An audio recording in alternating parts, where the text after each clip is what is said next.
Go ahead. To whom he said, this is the rest wherewith ye may cause the weary to rest. This is the rest. What is the rest? When I pray in tongues, it brings refreshing, rest. I'm renewed.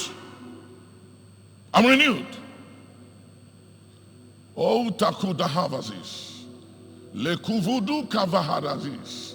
Le karando kasita laha. Lift up both of your hands. Talk to the Father in a minute with your hands lifted up. Everybody, pursue this house. Le kufarandu sandu sadhas. Le rangu daligriste kusukava. Bevrendu kindu sufranda. Melendu kuvaha. Le garudu sunda gavadu siligiri inkusanda lahasa. Sadalaha kutsumba. Levrunda kadivre eistusun. Kurunda kavahasi abata. Hear me. Don't try to make sense of it. You won't, because the Bible has said it. But you know the interesting thing about speaking in tongues is this. My father was a Freemason, and I lived in his house at the airport many years ago when I got born again. And I used to pray in tongues for sometimes 10 hours a day. You know, for whatever reason, I don't do that like I used to before. We get to a place we get stuck, you know, but I'm coming back again. Anyway, one day he called me and my siblings and he said, what is that language you've been speaking? And I said, why? He said, if you don't want me to sack you from my house, stop speaking that language. If you want to pray, pray in English. Pray in understanding. That language, when you speak that language, you drive away my spirit when I invoke them to come. Yeah. Yeah. My father said that. My father was very deep spiritually. On the other side, on the dark side, he was very deep there, on the dark side. When he told me that, then I said, oh, I see. If speaking in tongues then I'll do it more.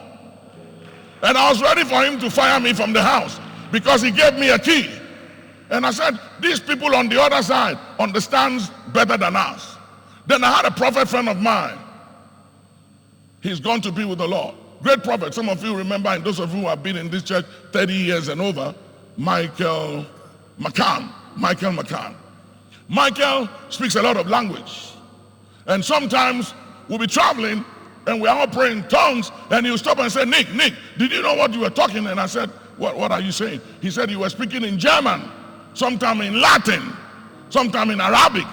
And I said, no, I don't know what you're talking about. I don't know those languages. I'm just praying in tongues. And he said, this is what you are speaking. And I had a guy called Ramios Musasa. Some of you may remember him years ago. He lived at a student hostel. He came to see me one time and he said, Papa, I need to marry.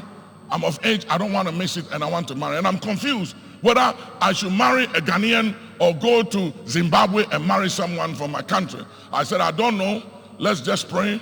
And as we began praying, I began to speak in tongues. And after a while, he said, Father, thank you. He said, Papa, you are speaking my dialect. You are speaking my language. And I said, Ramiro, stop that nonsense. He said, I'm telling you, you are speaking my dialect. You've told me what to do. And I said, Ramiro, stop that nonsense. I'm praying to the Father. I'm not talking to you. He said, you are speaking my language. This is what you told me. You said I should do this. You said my wife is in Zimbabwe. You said this.